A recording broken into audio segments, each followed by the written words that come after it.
இன்றைக்கி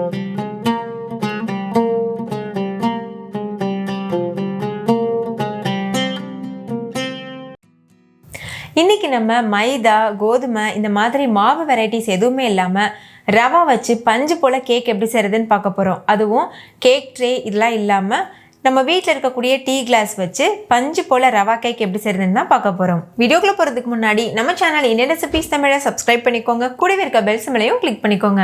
hi friends, என் பேர் Abhi. Welcome to Indian recipes Tamil.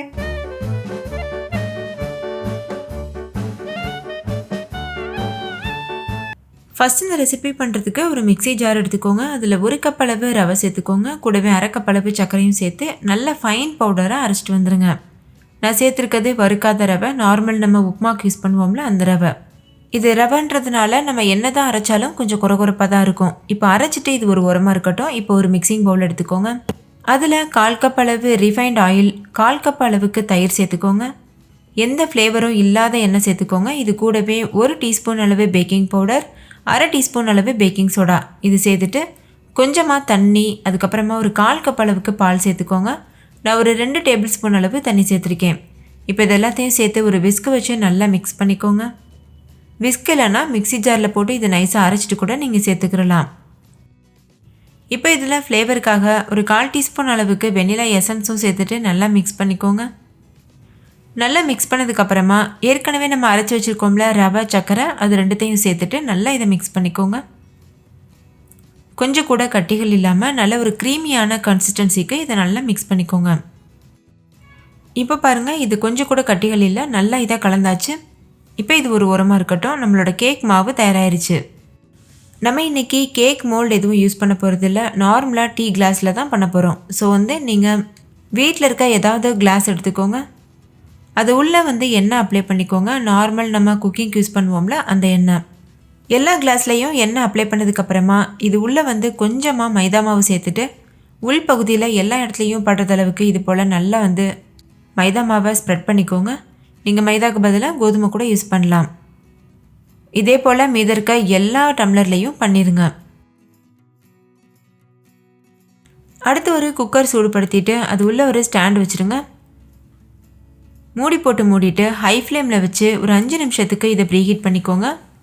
நீங்கள் குக்கருக்கு பதிலாக நார்மலாக வீட்டில் இருக்கிற அடிகனமான கடாய் கூட யூஸ் பண்ணலாம். குக்கர் ப்ரீஹீட் ஆகிற நேரத்துக்குள்ளே நம்ம இந்த டம்ளர்ஸில் ஏற்கனவே ப்ரிப்பேர் பண்ணி வச்சுருக்க கேக் மாவு சேர்த்துடலாம். பாதி கிளாஸ் அளவு மட்டும் சேர்த்துக்கோங்க, ஏன்னா கேக் நல்லா பொங்கி வரும். அது பொங்கி வரதுக்கு இடம் விட்டுட்டு இந்த அளவுக்கு சேர்த்தா போதும். இதே போல் மீதி இருக்க எல்லா கிளாஸ்லேயும் நம்ம ஃபில் பண்ணிடலாம். நம்ம சேனலில் ஏற்கனவே டம்ளர் வச்சு மைதா கேக் எப்படி செய்கிறதுன்னு பார்த்துருக்கோம்ல, அதோட லிங்க் வீடியோக்கு கீழே இருக்க டிஸ்கிரிப்ஷனில் இருக்குது. பார்க்காதவங்க செக் பண்ணி பாருங்கள், உங்களுக்கு அந்த கேக்கும் ரொம்ப பிடிக்கும். டம்ளரில் மாவு சேர்த்ததுக்கப்புறமா நல்லா டேப் பண்ணிக்கோங்க. இப்போது குக்கர் நல்லா ப்ரீஹீட் ஆகிருக்கு. குக்கரில் இல்லைனா கடாயில் பேக் பண்ணும்போது கண்டிப்பாக ஸ்டாண்ட் இல்லைனா ஒரு சின்ன பிளேட்டாவது நம்ம அடியில் வைக்கணும். அப்போ தான் அடிப்பிடிக்காமல் இருக்கும். ஸ்டார்டிங்கில் ஸ்டாண்டை நேராக வச்சுருந்தேன், ஆனால் கொஞ்சம் அன்ஈவனாக இருந்தது, அதனால் இப்போ திருப்பி வச்சுருக்கேன். இப்போ கரெக்டாக இருக்குது. இப்போ இது உள்ள நம்ம எடுத்து வச்சுருக்க கிளாஸ் எல்லாம் வச்சுட்டு மூடி போட்டு மூடிட்டு லோ ஃப்ளேம்லேயே வச்சுட்டு 25லேருந்து 30 நிமிஷம் வரைக்கும் பேக் பண்ணிக்கோங்க. இடையில மூடி ஓப்பன் பண்ணி பார்த்துக்கோங்க. சில டைமில் கேக் வேகிறதுக்கு ரொம்ப நேரம் எடுக்கும், அதனால் இடையில நம்ம கேக் வெந்திருக்கான்னு செக் பண்ணி பார்க்குறது ரொம்ப நல்லது. இப்போ அலங்காரத்துக்காக நான் கொஞ்சமாக டூட்டி ஃப்ரூட்டி சேர்த்துருக்கேன், கலர்ஃபுல்லாக இருக்கட்டும்ன்றதுக்காக.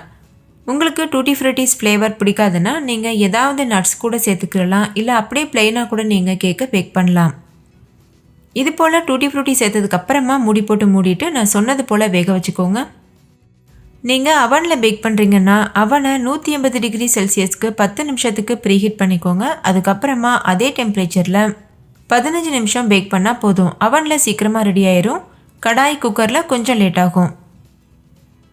இப்போ ஒரு 40 நிமிஷம் ஆகியிருக்கு. கேக் முழுமையாக வெந்திருக்கு. இடையில நான் செக் பண்ணி பார்த்துட்டே இருந்தேன்.